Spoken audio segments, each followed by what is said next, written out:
जी बिस्मिल्लाहिर्रहमानिर्रहीम। आज जो मेरा टॉपिक है वो चैप्टर नंबर 5 का है, नॉमेनक्लेचर। देखें, शुरू में जो प्लांट या एनिमल थे उनको लोकल नेम से पुकारा जाता था। और देखें, दुनिया के मुख्तलिफ पार्ट्स के अंदर एक ही ऑर्गेनिज़म के डिफरेंट नेम थे। बल्कि यूँ भी था कि एक ही कंट्री के अंदर जो डिफरेंट रीजन्स थे वहाँ भी एक ही ऑर्गेनिज़म के डिफरेंट नेम थे।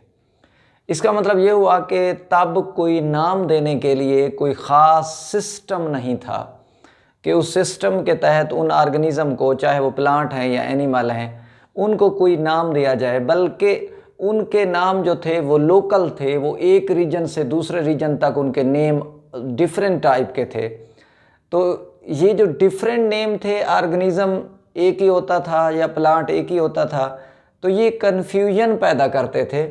एग्ज़ाम्पल हम देख लेते हैं कि कैसे। फॉर एग्ज़ाम्पल मैं बात करूं कि प्याज जो है, इसका देखिए, इसे वस्सल भी कहा जाता है, इसे बस्सल भी कहा जाता है, इसे गंडा भी कहा जाता है। तो ये मसला होगा कि अब आप वस्सल, बस्सल, गंडा, ये मुख्तलिफ रीजन में अगर आपने एक इलाके में उसे वस्सल कहा जाता है तो आपने गंडा कह दिया तो उसे पता नहीं चलेगा। तो ये कन्फ्यूजन पैदा करते थे। इसी तरह जो अमलतास था, ये इसे गिर्द नली आम ज़बान में कहा जाता है कि इसे हम डिफरेंट रीजन में देखें तो इनके डिफरेंट नेम थे। मसलन आर्गवाद नाम था, गुरुमाला था, गोल्डन शावर था, परजिंगेसिया था। तो ये डिफरेंट नेम थे, लेकिन प्लांट जो था वो एक ही था।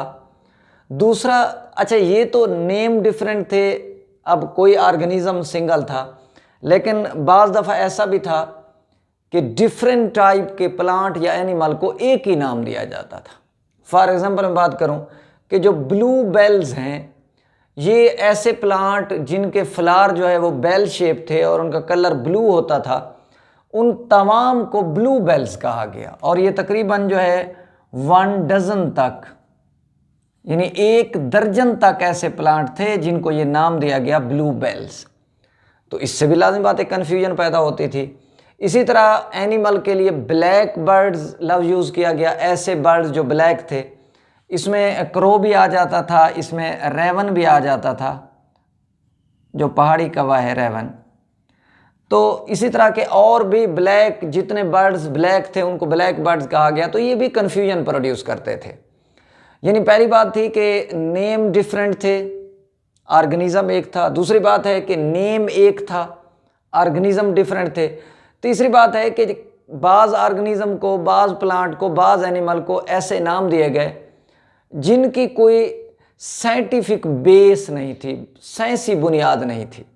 फॉर एग्ज़ाम्पल मैं बात करूं कि जो फ़िश है, ये फ़िश ऐसा वर्टिब्रेट है जिसके अंदर बैकबोन यानी वर्टिब्रल कॉलम मौजूद होता है, वहाँ गिल्स होते हैं सांस लेने के लिए, इसी तरह तैरने के लिए उनके फिन्स होते हैं। तो अगर ये स्ट्रक्चर होंगी तो हम उसे फ़िश कहेंगे। लेकिन हमने ऐसे एनिमल्स को भी फ़िश कहा, हालांकि उनके अंदर कोई ऐसे करैक्टर मौजूद नहीं थे। मसलन सिल्वर फिश है, ये एक इंसेक्ट था, हमने उसे फ़िश कह दिया। इसी तरह क्रे फिश है, जेली फिश है, स्टार फिश है। तो ये आमतौर पे इनवर्टिब्रेट हैं, इनका वर्टिब्रेट से कोई ताल्लुक़ नहीं है। मतलब ये था कि ये नाम हमने बग़ैर किसी साइंटिफिक बेसिस के इनको कह दिया। तो ये तमाम जो नेम थे ये कन्फ्यूजन प्रोड्यूस करते थे। इसलिए फिर इनका हल कैरवेस लिन्यूस ने निकाला था। उसने 18वीं सेंचुरी में आके इन तमाम ऑर्गेनिज़म के जो लोकल नेम थे डिस्कार्डेड कर दिए, ज़ाय कर दिए, ख़त्म कर दिए, और फिर उन ऑर्गेनिज़म को एक साइंटिफिक नेम दिया। और ये जो एक साइंटिफिक नेम था जी, ये साइंटिफिक नेम 2 हिस्सों पर मुश्तमिल था। इसमें 2 लफ्ज़ थे। जो फर्स्ट नेम था वो जीनस था और जो सेकंड नेम था वो स्पीशीज़ था।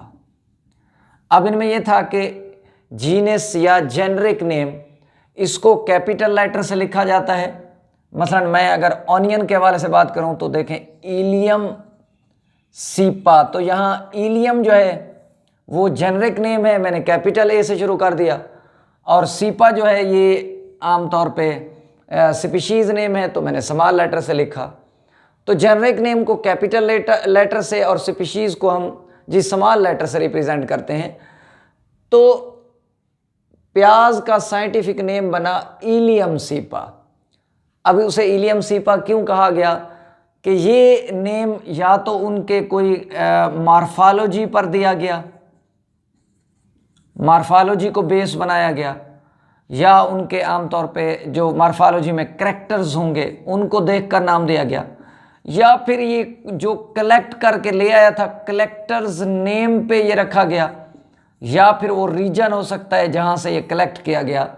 लेकिन ये थे लैटिन वर्ड में, लातीनी ज़बान में, और इनके नाम देने के लिए मॉर्फोलॉजी यानी इनके करैक्टर को इस्तेमाल किया गया, या फिर जो प्लांट कलेक्ट करके ले आता था उसके नाम पे इनको दे दिया गया, या फिर जिस रीजन से वो प्लांट मिला था उसकी वजह से नाम दिया गया।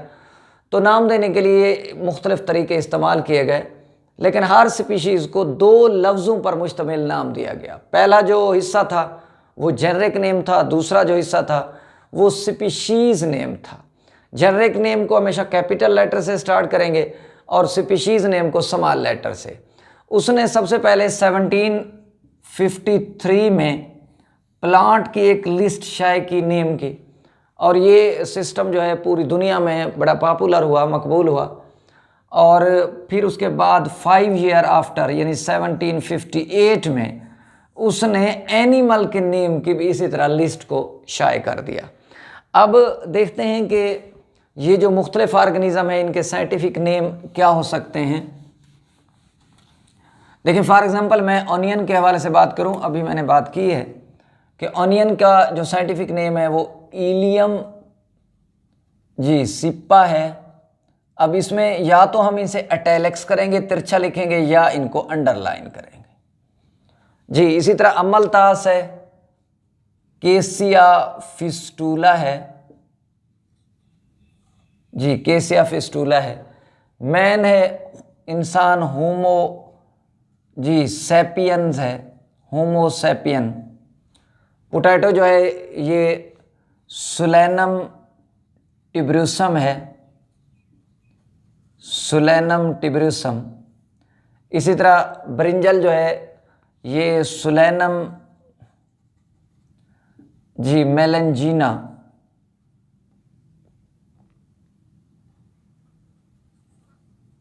जी इसी तरह अगर मैं टोमेटो के हवाले से बात कर लूं, लाइकोपर्सिकम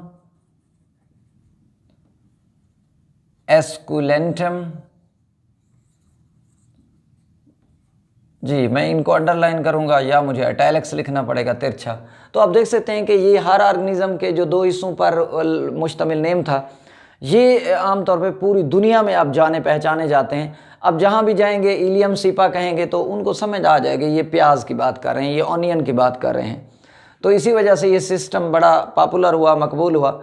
शुरू में इसकी बेस मैंने कहा था करैक्टर्स को या मॉर्फोलॉजी को बनाया गया, लेकिन बाद में आम तौर पे इस नेम देने के लिए जो सिस्टम था, जो बेसिस थी, उनके अंदर मॉडिफिकेशन की गई with the advancement in knowledge of cytology, यानी सेल के बारे में जूं पता चलता रहा, फिजियोलॉजी फंक्शन के हवाले से, जेनेटिक्स जीन के हवाले से, और मॉलिक्यूलर बायोकेमिस्ट्री। इन चीज़ों को फिर बेस बना के भी नाम देते रहे। अगर आप यहाँ नेम में देखें तो पोटैटो और ब्रिंजल का कॉमन जेनरिक नेम है, सुलेनम है। तो इसका मतलब है ये इनका आपस में क्लोज रिलेशन है, इनकी जीनस एक है और स्पीशीज़ ये मुख्तलिफ हैं। तो इस क्लासिफिकेशन से हमें उन ऑर्गेनिज्म के दरमियान रिलेशन भी नज़र आता है कि कौन से ऑर्गेनिज्म एक दूसरे से कितने मिलते जुलते हैं। जी ये मैंने बात की है बाइनोमियल नोमेनक्लेचर, कि जब किसी ऑर्गेनिज्म को जी एक साइंटिफिक नेम दे दिया जाए जो दो हिस्सों पर मुश्तमिल हो, तो that is called the binomial nomenclature. अल्लाह हाफिज़।